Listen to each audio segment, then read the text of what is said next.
J'espère que vous allez bien, j'espère que vous vous portez bien et j'espère surtout que vous tenez bien le coup avec les événements de l'actualité algérienne qui s'accélèrent et malheureusement euh, qui produisent régulièrement un impact beaucoup plus négatif que positif sur le quotidien de notre population. Il y a eu un gros scandale qui a éclaté. En ce moment, il y a beaucoup de scandales qui éclatent en Algérie, mais qui sont totalement passés sous silence. Comme il n'y a pas de presse libre, comme il y a énormément d'autocensure, comme les journalistes n'ont plus le droit de parler localement sur place, les journalistes présents sur place n'ont plus le droit de parler s'ils ne reçoivent pas une information confirmée officiellement par les autorités officielles et communiquée d'abord par une autorité officielle, parce qu'aujourd'hui, avec le régime Tebboune, le journaliste, les pauvres journalistes algériens sont contraints à reproduire uniquement les communiqués, les infos diffusées par les instances officielles de l'État. Ils n'ont plus le droit d'enquêter, d'investiguer, de chercher ou de se poser des questions. Il y avait un gros scandale qui a éclaté au ministère du Commerce. Algérie Part a ouvert ce dossier. Nous avons obtenu des informations fiables que nous avons recoupées et confirmées. Il y a un énorme scandale qui a ébranlé le ministère du Commerce au début de ce mois de septembre, du mois de septembre dernier. Durant la première semaine du mois de septembre dernier, une série d'arrestations a ciblé les hauts responsables du ministère du Commerce. Il y a eu même des perquisitions qui ont été menées au siège du ministère du Commerce à Alger et l'arrestation de 23 cadres. Je dis bien pour le moment, 23 cadres dirigeants du ministère du Commerce ont été arrêtés, certains ont été même arrêtés lors de leurs perquisitions, lors des perquisitions menées par la police au niveau du ministère du Commerce. Ils ont été présentés ensuite devant la justice et ils sont tous, la majorité de ces 23 cadres se retrouvent en ce moment en détention provisoire. C'est un méga scandale, c'était impressionnant. À Alger, les cadres du ministère du Commerce et les employés du ministère du Commerce étaient totalement choqués par ces perquisitions qui étaient menées dans les locaux du ministère du Commerce. L'information est passée sous silence. Tout le monde a eu peur de la communiquer ou de la relater ou de la commenter. Elle n'a pas été diffusée localement. C'était une grosse opération de lutte contre la corruption, une enquête sur des manœuvres de corruption au sein même du ministère du Commerce concernant les conditions d'octroi des licences d'importation ou des cadres du ministère du Commerce et de l'agence algérienne du commerce, l'AGEX, la fameuse AGEX, l'agence algérienne de promotion du commerce et des exportations, qui catastrophe avec l'agence nationale de promotion du commerce extérieur qui était censée donc booster le commerce extérieur et les exportations du pays, mais qui est devenu sous l'ère Tebboune un organe qui doit restreindre, contrôler et réguler les importations. Ça n'a aucun sens. Genre, tu crées une agence pour faire quelque chose, pour faire une certaine activité, à la fin tu la transformes, sa vocation se transforme à mener une activité qui est l'exact contraire de son activité initialement prévue dans ses statuts. Donc elle est l'AGEX, Agence nationale du commerce, de la promotion du commerce extérieur. Elle était censée accompagner, booster et soutenir les exportateurs. Maintenant, elle est devenue un régulateur, un contrôleur et un blocage des importations. Vous savez bien, c'est une règle économique de base. Vous pouvez la constater dans plusieurs pays à travers le monde et dans l'histoire de l'humanité. Là où il y a trop de règles, il y a trop de restrictions, là où il y a trop d'interdits, là où il y a trop de contrôles arbitraires et injustifiés, irrationnels, il y a toujours des trafics, il y a toujours de la corruption. La corruption, les trafics, l'enrichissement illicite, le trafic d'influence prospèrent dans les pays où il y a trop d'interdits. C'est l'interdit, c'est les restrictions qui favorisent les trafics. Dans les pays où il y a le plus d'ouverture, où il y a le plus de souplesse, il n'y a pas beaucoup de trafic. Parce que le trafic et la corruption, c'est quoi? C'est quand je donne pour acquérir un avantage, pour obtenir un privilège, je donne une contrepartie financière. Je donne du bakshish, je donne de l'argent pour avoir un avantage ou un privilège. S'il n'y a pas des restrictions et des interdits qui m'obligent, parce que pour passer outre un interdit, ou là une interdiction, ou là des restrictions sévères, il faut des avantages et des privilèges. Donc il faut recourir à la corruption. Quand les pays sont ouverts et gérés de façon souple, avec des règles rationnelles, on interdit mais de façon rationnelle, on restreint mais de façon rationnelle. C'est ces pays-là où il y a le moins de corruption. Malheureusement, en Algérie, on ne retient pas cette leçon. 23 hauts cadres du ministère du Commerce, dont des cadres et des premiers responsables de l'AGEX, de l'Agence nationale de promotion du commerce extérieur, qui ont été arrêtés et qui ont été placés en détention provisoire, dans le silence total et l'indifférence générale en Algérie, avec des perquisitions menées dans leurs locaux durant la première semaine du mois de septembre. Algérie Part a ouvert ce dossier. Nous sommes en train d'enquêter. On a comme tous les détails les plus précis. Pour le moment, c'est des enquêtes policières menées par les brigades économiques de la police algérienne concernant la DGSN, concernant des manœuvres de corruption, des opérations de corruption qui ont permis à des responsables du ministère du Commerce de concéder, de vendre quelque part ou de se faire payer ou de racketter des importateurs et des opérateurs économiques qui ont besoin de certaines autorisations et de certains certificats délivrés par le ministère du Commerce et l'Algex, notamment l'Agence nationale de la promotion du commerce extérieur, pour importer surtout les matières premières, même pas les marchandises. C'est une affaire de corruption extrêmement grave. On parle de pots de vin qui, ça peut aller de 50 000 euros, l'équivalent dinar, jusqu'à 100 000 euros pour chaque opération d'importation qui exigeait ou là, que pouvaient obtenir certains cadres du ministère du Commerce ou certains dirigeants du ministère du Commerce. Le ministre est toujours en place, l'actuel ministre. Donc je ne comprends pas les perquisitions au sein de son ministère où le ministre est toujours en place. Il semble même qu'il est apprécié par Tebboune. Donc on va nous dire quoi? On va nous dire que le ministre actuel c'est Taïb Zetouni. On va nous dire qu'il n'était au courant de rien, que ce sont des anciens cadres. Mais Taïb Zetouni, il est comme ministre du Commerce depuis le 16 mars 2023. Il est pratiquement une année et demie. S'il n'était pas au courant, je ne vois pas qu'est-ce qu'il fait en tant que ministre. Mais sincèrement, je n'ai pas compris. Il est épargné alors que ses cadres sont emprisonnés, des perquisitions dans ses locaux. L'Algex, qui est la principale institution placée sous son autorité, elle est épinglée par cette enquête policière. Donc, mais lui, il n'est pas touché. Il n'est pas touché. C'est un ancien du LND, secrétaire général du LND de 2020 à 2023. Il a une expérience extrêmement limitée dans la gestion du secteur du commerce. Mais que tu fouilles à terre, c'est un cerveau, etc. كما قلنا بالجزائريه وتبون l'apprécie. Tebboune l'apprécie, ils l'ont gardé alors que son ministère, la moindre des choses, normalement quand un scandale de telle ampleur touche un département du gouvernement, le premier chef de ce responsable, le premier chef du département du gouvernement Adam, c'est lui qui doit sauter le premier normalement. C'est lui qui doit sauter le premier. Ben, c'est pas...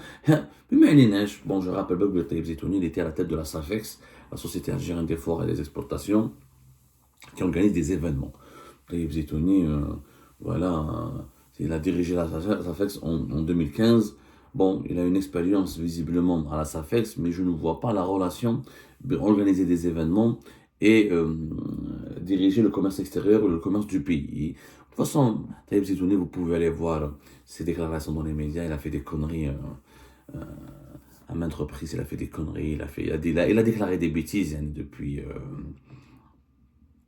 comment dirais-je, il a fait des bêtises. Quand des bêtises, je vous les déclarations sur les bananes, sur les exportations, sur les importations, sur les voitures. Il a fait pas mal de bêtises. C'est-à-dire, il faut juste faire une chronologie de ces déclarations. Vous allez voir qu'il ne tient pas vraiment.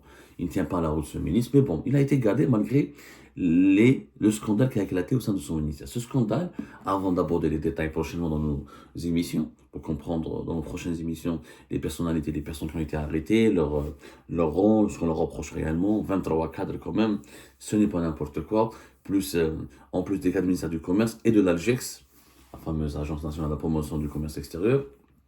Il faut comprendre qu'à l'origine de ce scandale, c'est pas uniquement la volonté de certains individus de s'enrichir. C'est l'appât du gain, oui, c'est l'immoralité de certains cadres dirigeants, mais c'est surtout une gestion du pays qui favorise encore une fois la corruption et l'enrichissement illicite. Pourquoi? Depuis que le régime Tebboune a pris le pays en main, il a multiplié les restrictions aux importations. Tout est pratiquement interdit. Je rappelle, ça a commencé en décembre 2020. Le régime Tebboune impose une mesure qui consiste à obliger le paiement des opérations d'importation de produits destinés à la revente en état à un délai de 45 jours à compter de l'expédition des marchandises payables à terme. C'est-à-dire que l'importateur algérien doit payer pendant 45 jours sa part exigée par la banque ou l'équivalent en dinars de ce qu'il doit importer depuis l'étranger, mais pendant 45 jours. On lui donne un délai extrêmement court et souvent quand il s'agit de fonds assez conséquents, c'est quand même très compliqué de les mobiliser pour des problèmes de trésorerie, alors qu'avant c'était pas comme ça. La loi de finances en 2021. Première restriction.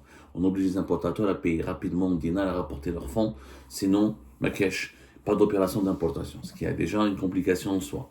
45 jours, c'est très restreint et très sévère pour un pays comme l'Algérie. En juillet 2021, les autorités algériennes ont imposé l'interdiction de carburant. En octobre 2021, le gouvernement algérien il a durci davantage l'importation des matières premières et des produits destinés à la revente en État en soumettant, en demandant à tous les importateurs de faire une nouvelle demande d'inscription au registre de commerce. C'était à commencer en mars 2021. En octobre 2021, ils ont encore changé les règles pour obliger les importateurs à demander un autre type de registre de commerce. Ensuite, la domiciliation bancaire a été suspendue pour les entreprises qui veulent importer et qui n'ont pas modifié l'inscription dans le registre de commerce. Aucun délai n'a été donné, aucune grâce, aucun traitement, aucune temporalité, aucun agenda n'a été mis en place pour permettre aux entreprises algériennes doucement d'actualiser le registre de commerce. Tu n'as pas de nouveau registre de commerce, tu n'as pas une nouvelle inscription, tu n'as pas de nouveau code de certaines activités, tu ne peux pas importer. Ce qui a compliqué encore davantage la vie aux entreprises algériennes. Vous allez comprendre pourquoi. Encore une fois, il n'y a pas que les importateurs tout court qui importent, même les sociétés qui font dans la production importent. Pour produire un produit, des fois, il faut importer certains composants à l'étranger. Ou ça va la matière première, ou les machines pour la production, ou les pièces de maintenance pour les machines dans les usines, ou des services ou des logiciels. On est toujours obligé d'importer quelque chose. On ne peut pas, aucun pays au monde pratiquement ne peut produire un produit où 100% de ce produit et 100% des composants de ce produit sont disponibles localement. Même la Chine, qui est une grande puissance, une immense puissance, elle ne peut pas. Elle a toujours besoin de 5-10% de composants qui doivent être importés, que ce soit de l'énergie, que ce soit certaines matières premières aussi, pour pouvoir fabriquer ces produits made in China. Donc quand on parle de restriction aux importations, il faut que les Algériens et les Algériens comprennent, on ne parle pas que de l'importateur, parce qu'en Algérie, on a une vision négative de l'importateur, on pense que l'importateur est uniquement celui qui ramène des conteneurs de bananes, de chaussures, etc. Il fait du business sans aucune valeur ajoutée pour l'économie, il s'enrichit lui-même, il profite des devises de l'État. Non, ce n'est pas que ça. Il y a eu ce genre d'importateurs, mais l'extrême majorité des importateurs ne sont pas que ça. Et c'est des commerçants qui sont réglo qui font du commerce, parce qu'à un moment donné, quand il n'y a pas de produits sur le marché local, il faut les ramener de l'étranger. Nous sommes un pays de 47 millions d'habitants, on doit nourrir une population, on doit l'entretenir. Il y a aussi des producteurs, des entreprises, des chefs d'entreprise qui développent des activités industrielles, ou dans les services, ou là même dans l'agriculture, qui ont besoin de matières premières, de machines, de certains équipements, de certains logiciels, de certaines façons, de certains produits qui ne sont pas disponibles en Algérie, qui sont à l'étranger. Justement, le Mahna al-Kibira date à partir de avril 2022. C'est la pire mesure qui a été installée par le régime Tebboune, et je pense par l'État algérien depuis l'indépendance. Le 24 avril 2022, le régime Tebboune impose une nouvelle obligation qui concerne une nouvelle condition de l'importation des matières premières, des produits et des marchandises destinées à la revente en État. La revente en État, c'est quand un produit il vient intégralement de l'étranger, on le revend. Il n'y a pas de production locale. La matière première, c'est des produits qu'on utilise dans un processus de production. Depuis le 24 avril 2022, toutes les entreprises algériennes doivent passer par l'Algex, la fameuse agence Algex, l'agence algérienne, l'Agence nationale de promotion du commerce extérieur. Et depuis avril 2024, elle a complètement changé de statut, puisque c'est elle qui doit délivrer aux entreprises algériennes une attestation qui démontre l'indisponibilité de ce produit qu'une entreprise algérienne cherche à importer. Il faut que l'Algex, par exemple, c'est simple, depuis avril 2022, moi je suis une entreprise, je pars voir l'Algex, je veux importer une machine parce que je dois faire des pâtes, et bien l'Algex doit rechercher et démontrer, prouver que sur le marché local, il n'y a pas quelqu'un qui fabrique cette machine en Algérie pour qu'elle puisse donner ce certificat ou cette attestation de non-disponibilité de ce produit que l'entreprise algérienne veut importer depuis l'étranger. Ça prend du temps, ça prend des procédures, et on ne comprend pas en quoi l'Algex doit confirmer ou infirmer la disponibilité de ce produit, alors que normalement elle est censée promouvoir les exportations algériennes. Elle n'est pas l'organe qui surveille tout ce qui se produit en Algérie. Et ça n'a aucun sens. Parce que si l'entreprise algérienne avait vu, il faut vraiment, il doit réfléchir un peu intelligemment, il ne faut pas être bête.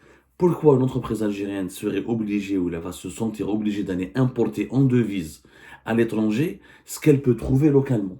S'il y avait des machines, s'il y avait des matières premières localement, on ne va pas aller les importer en devise.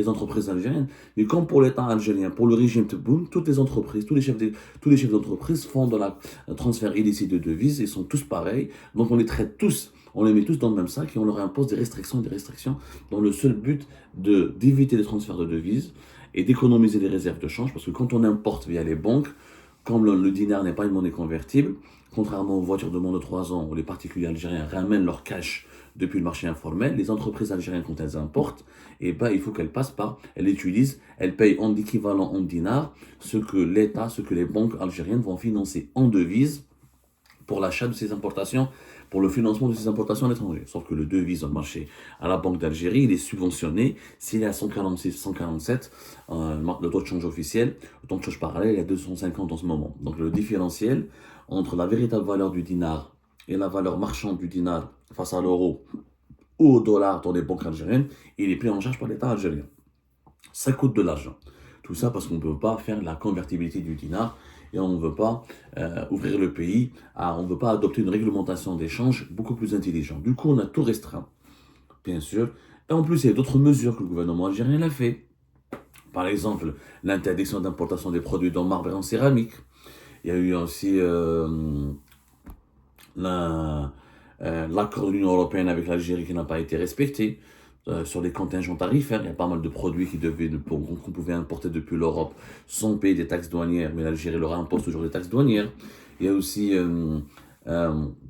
les étrangers qui doivent importer des produits localement, ils doivent appartenir à 49 et 51% pour les Algériens. Donc un étranger, par exemple, qui a une entreprise en Algérie qui cherche à importer, c'est pas possible. Il y a aussi des obligations qui ont été soumises aux entreprises importatrices de marchandises en Algérie de réorganiser leur structure en plus petites, exerçant des activités homogènes. Et c'est la fameuse réorganisation du registre du commerce. On a obligé les entreprises à demander encore une fois plusieurs types de registres de commerce, plusieurs codes, à inscrire à chaque fois un nouveau code d'activité au niveau de leur registre de commerce pour pouvoir importer. Donc on a compliqué tellement la vie aux entreprises algériennes et aux importateurs qu'aujourd'hui les importations, c'est devenu une activité pratiquement interdite. Quand c'est une pratiquement interdite, quand il faut passer à chaque fois par des licences et des certificats et des autorisations, c'est là où il y a la corruption.